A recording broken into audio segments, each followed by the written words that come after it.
èwo nu yín nọ́mbà kì í kù sínú aṣọ èwo nu yín nọ́mbà kì í kù ẹ̀ sínú aṣọ Ashabi simple pẹ̀lẹ́ máa ń jẹ́ wàá ṣe rere wàá ṣe rere ẹ jẹ́ kó sọ nǹkan tó ṣẹlẹ̀ fún yín ni pé ẹ má pìtì ọmọbìnrin yẹn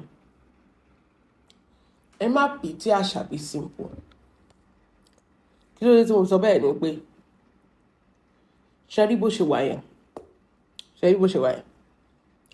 ó sáré ju kádàrá lọ ni why did I say that wọ́n pé ọ̀dẹ̀ náà pé Portable owó wà lọ́wọ́ ẹ̀ bọ́tẹ̀ ni it's an illiterate ọ̀dẹ̀ mọ̀ pé ọkùnrin both literate ó rọ lápá ó rọ lẹ́sẹ̀ tó bá máa jẹ̀yà mo ti rí Nàìjíríà ibi tí arọ́ ti ń kóyà fún ìyàwó ẹ̀ Ọlọ́run máa yẹn ò lè rìn kò lẹ́sẹ̀ méjèèjì ó dẹ̀ ń kó ìyà fún ìyà orí tó bá máa jẹ̀yà ni kò sí dandan kó lẹ́sẹ̀ méjì kó tó jẹ́ ṣe rí ọ̀rọ̀ ọkùnrin it's very simple you must not pick the wrong man that is it tó bá ti rí sign do not manage the red flags torí ẹ máa sọ pé it's going to be different kí ló ń dùn yẹn àsìkò tèmi it's going to I must speak right Ashabi was managing Portable right we were saying ká má dà sí kàfílẹ̀ àwa náà wò pé online lọ ni wá bóyá ọjọ́ tó bá ti bù jẹ ló máa wá ṣe wèrè ọ̀tọ̀ ní nínú ilé they felt like the guy is stupid and let me just come kémi náà fi ipasẹ̀ ó ṣe àti ń tọ́jú ọmọ tó àti bímọ fún tó ti ń tọ́jú mi tó ń fún mi lówó ilé tó ń fún mi ní gbogbo ẹ̀ that is it when a Portable will give you that at the same time it's going to give you problems tí owó yẹn ò ní lè sọ ìwọ ló máa pík ilé tó fẹ́ o Portable máa fún ẹ ní owó ilé tọ́jú ọmọ but ibi tí kíní àmọ́ wà ní pé ìṣòro tó máa gbé ká ẹ̀ láyà owó tó fún ẹ̀yin ò ní lè gbọ́ Ashabi rò pé òun ò lè kúrò mẹ́ pé ṣe bí kó wá sọ̀nà kó wá rántí ni ó ti wá rí pé kàrí àgàn tóun fẹ́ build gan ọmọ Portable gan tó fẹ́ bàjẹ́ fún attacking any man he sees with Ashabi dragging them he drag Odunlade drag this one drag that one just because he was insulting them just because they see him with Ashabi and Ashabi is a actress so tó bá ti ń drag àwọn ọkùnrin tó bá rí pẹ̀lú ẹ̀ ṣé Ashabi nìkan ló máa dá ṣe fíìmù ni that is it everybody will be avoiding her so ṣe ti rí pé owó oúnjẹ àtowó kínní iṣẹ́ tó fẹ́ ṣe wàá ṣe mọ̀nà ó lọ fẹ́ bẹ́ṣù jẹun ni ṣíbí ẹ̀ gbọ́dọ̀ ògùn náà ó lè làwọn girls yẹn ojú kòkòrò náà bá dọ́dọ̀ Portable so ẹ má pìtì wọn ṣe ti gbọ́ mi sàn kì í ṣe pé wọ́n nífẹ̀ẹ́ òun náà mọ̀ pé wọ́n nífẹ̀ẹ́ torí ẹ̀ ló ṣe ń treat wọn like shit eléyìí gan tó wà nù lé gan torí pé ìyẹn ti mọ̀ ọ́ tipẹ́tipẹ́ ìgbà míì á treat ẹ like shit but shit tó máa ń treat yẹn kò ń pọ̀ tó shit tó máa ń treat àwọn ọmọ gbọ́mọ yà yìí tó jẹ́ pé òkìkí ni ìgbà tó ti lókìkí oníkálukú yọ ṣíbí wá ṣé ti yẹn ń sìn so wọ́n tẹ̀mí ń sọ fún yín nìyẹn pé first thing first ni pé Ashabi is not innocent she's getting exactly what she signed up for but bó ṣe rò kọ́ ló ṣe bá bó ṣe rò kọ́ ló ṣe bá in fact Ashabi thought that okay ó máa fún un lówó oúnjẹ àwọn ọmọ nísìnyí Portable tiẹ̀ wá múlẹ̀ mọ́ Portable's principle is tó bá ti ń dún ẹ màmá fún ẹ lówó he doesn't believe in single father or baby daddy he's a real traditional man àwọn eléyìí rò pé torí pé kò kàwé ó gọ̀ kò ní mọ nǹkan tó máa fowó ṣe bọ́ kò gọ̀ ibi tó ti ṣe mistake ni pé a kàn máa kó fáwọn a kàn wà ń bẹ àwọn adẹ máa ṣe láìfù wọn àwọn adẹ lọ máa rún kùnù táwọn bá fẹ́ rún àwọn ò tiẹ̀ ní ṣe understand pé káwọn ṣáà ti máa gbowó kó ṣáà ti ó máa fáwọn ní fame number one ó máa fáwọn lówó ilé owó oúnjẹ ó dẹ̀ máa tọ́jú ọmọ ṣe ti understand then they will be free to go and explore any other porn that they want to explore to do any nonsense they want as long as their bills are paid. As long as their bills are paid, that is why they are all going for him. They believe it's a transactional relationship. It's a transactional relationship. It's not stupid. He understand. Portable.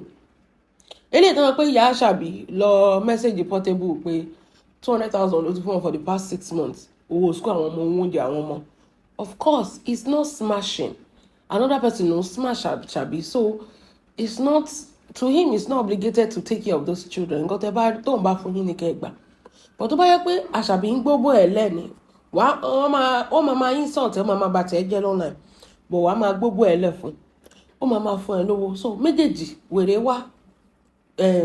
Good and bad wà ní, craziness and non-craziness méjèèjì jọ wà ní at the same time. Wàá gba méjèèjì ni. Ẹ tó bá fẹ́ jẹun gbọ́ngbọ́n wọ́n máa tilẹ̀kùn gbọ́ngbọ́n. So it comes hand in hand. Wọ́n pín wèrè díẹ̀ ṣe fún ẹ, wàá gbowó.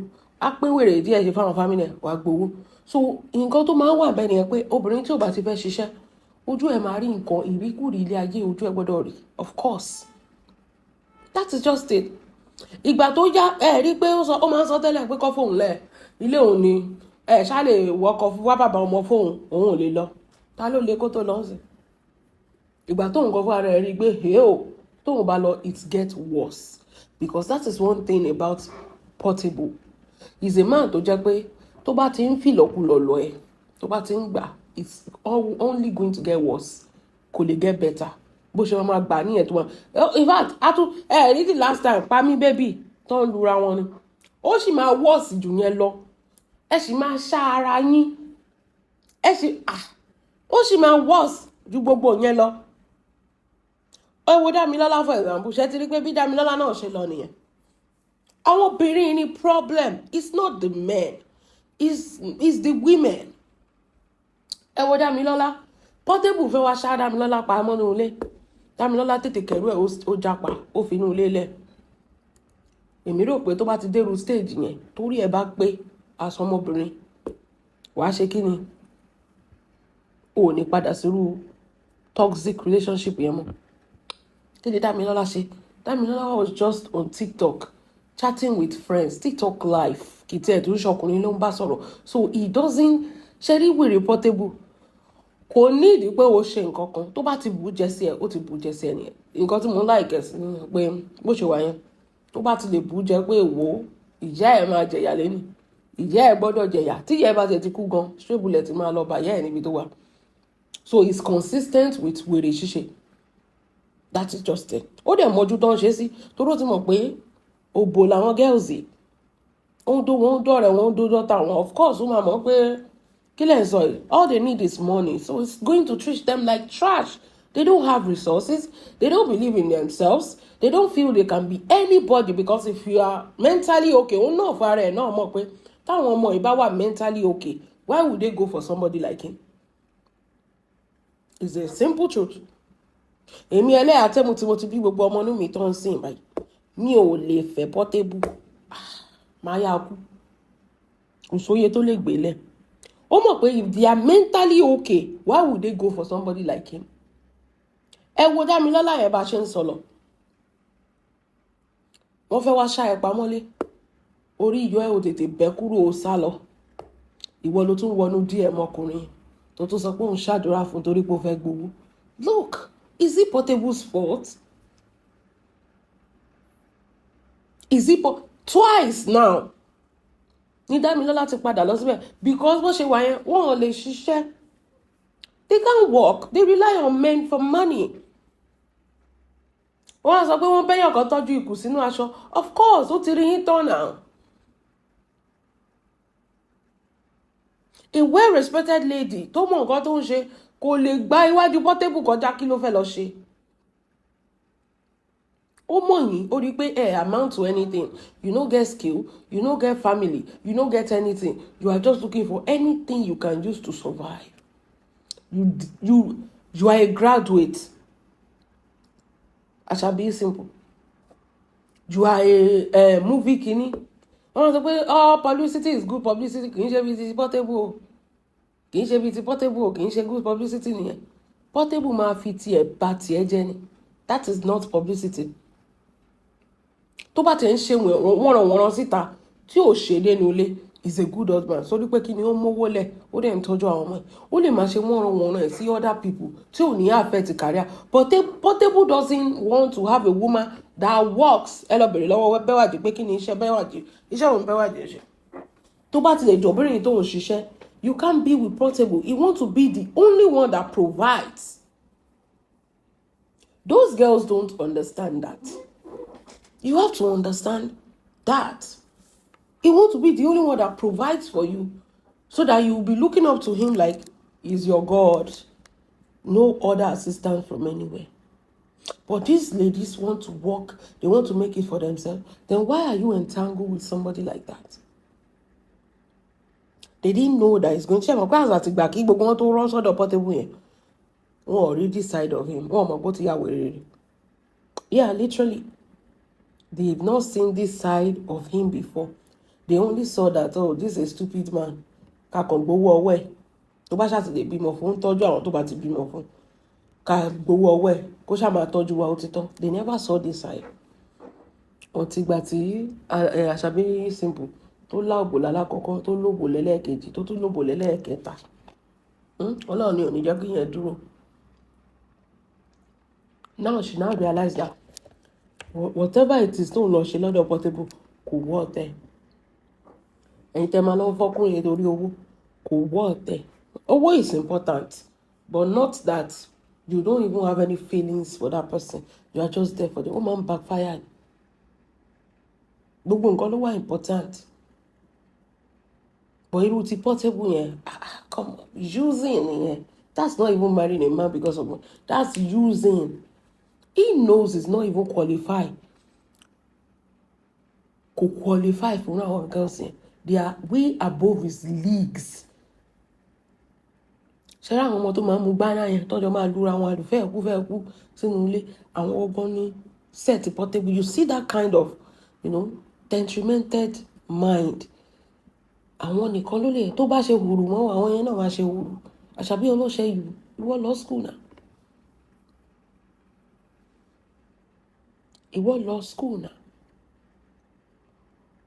O tún wà ní limelight already. So why would you entangle yourself with that kind of man? Nǹkan kan tó wá torí ẹ̀ lọ sí my show tó wá ṣe 200,000 over àwọn ọmọ for the past 6 months. Owó school wọn kọ́, owó oúnjẹ. So he believed that he knows that tóun bá ti knock here. That is it. Almost said that I'm not angry with Portable for what he said to you, because he believes that the little time don't feel more, he owns your entire life. Because told you any Ashabi. Yes, your mother no mag gba straight bullet. Tí yẹ about told you any. Come on, the signs were there. The signs were there. No be you they talk you back kiss me. Orí mama for me. Talk you about la me. Yes, but you don't you're going to like. No be you went to podcast to go and be talking like that. You better máa cook pot. O gbọ́dọ̀ kú o. Ọkọ ènìyàn ò gbọ́dọ̀ fi ilẹ̀, ta ló fẹ́ fi ilẹ̀ fún. Mo ní táyé yín ò bá bàjẹ́. Ṣé ayé tèmi lẹ fẹ́ kó bàjẹ́ ni? Ta ló fẹ́ fi ilẹ̀ fún. Nǹkan ẹni o. Padà sọ́dọ̀ baby daddy o. Ọmọ méjì ló ti bí fún. Ó bí alákọ̀ọ́kọ́ lójú tiẹ̀ ó rò pé tètè bí ẹlẹ́kejì kó lè solidify pé mo nífẹ̀ẹ́ mi ò lọ anywhere. Ò bá ìbí gbogbo ìfún ẹ jáde. Portable doesn't care about you. He doesn't care about you. Orí bó ṣe ń body shame ẹ. Orí bó ṣe ń insult ẹ. Tó ń gbé voice note mommy ẹ jáde. He doesn't even, he's not obligated to take care of those children. Ó kàn fòbó ẹ ṣe sàrà ni. Use your sense when picking a man is one of the things tell me mo máa ń pariwo fún yín lórí social media. Use your sense. I don't know what entices you in a guy that behaves like that. Mi ò mọ̀. Tó bá tẹ̀yẹ́ pé Portable is on the level of Davido, Wizkid, ó tiẹ̀ ṣe sọ. Tó bá kọ́ sójú máa kọ́ sáyà. olórin gbẹ̀rìgbẹ́ni náà olórin pàjáwìrì so kí ló fẹ́ kó sọ ọ̀rọ̀ tó ṣìṣẹlẹ̀ tó ti ṣẹlẹ̀ pọ́sibú àti wọnú stúdíò lọ àti lọ fi kọrin ọ̀rọ̀ bàbá àjèṣà tó ṣìṣẹlẹ̀ ó ti máa fi kọrin èlò gan ni bí òtò ní. so Ashabi ọlọ́ṣẹ́ pẹ̀lẹ́ manage pami baby manage ṣùgbọ́n you go feel am as if you want to die for the rest of your life ló máa feel ẹ lọ́wọ́ ọkùnrin torí pé kí ni ìwọ ló tún ṣe mistake tó tún lọ bímọ méjì fún so kò síbi tó fẹ́ lọ kò síbi tó fẹ́ sá sí sórí ẹ̀sìn yẹn universal ẹ̀sìn ni ló máa ṣe fún ẹ káàkiri bẹ́ẹ̀ ni ẹ̀yin èèyàn kò jẹ́ bó ṣe jẹ́ ẹ má pìtẹ́ torí tí ẹ ò bá burú sórí tèmi ló fẹ́ kó burú kò possible náà ẹ̀yin lẹ máa fi ṣe example táwọn máa fi kọ́gbọ́n náà kó jẹ́ bó ṣe jẹ́ ẹ̀yin èèyàn méjì àwọn kan tẹ́ bá feel about this video ká tó máa lọ ẹ jọ YouTube ti update policy torí mo rí àwọn èèyàn kan tó sọ pé wọ́n fẹ́ ra staff mi TSK gan ló kọ́kọ́ sọ bẹ́ẹ̀ wọ́n ní TSK tó máa ra staff ẹ máa rí dot line mẹ́ta kan bíi dot mẹ́ta níbi tí like button wà lọ́ndà fídíò tó bá ti click ẹ máa wá rí àwọn option tó máa gbé jáde wọ́n máa gbé thanks jáde thanks yẹn lẹ tún máa ra staff wa ẹ jọ ẹ má gbàgbé God bless you have a wonderful day bye.